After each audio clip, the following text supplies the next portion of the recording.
Kızlar, soğanlarınız hazır mı? Elbette hazır Dado. Biz kalinkacıkla çimrekiz. 100%. Çocuklar, odunlarınız nerede? Dado, biz şimdi çabucak. Bir balık mancasını yiyince deli edecekler. Nerede şimdi bulma odun? Yeter söylendin, git daha hızlıca. Giderim.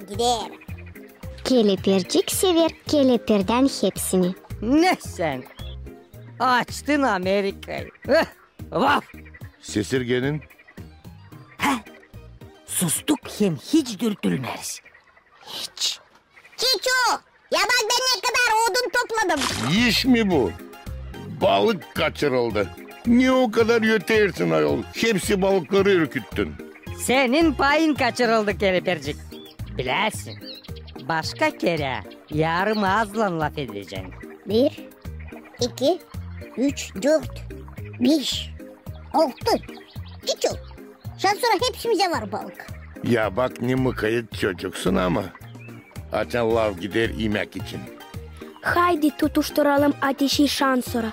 Tutuşturalım ayol. Açan o kadar alatlayırsınız. Sabırsız artık beklerim. Balık mancasını.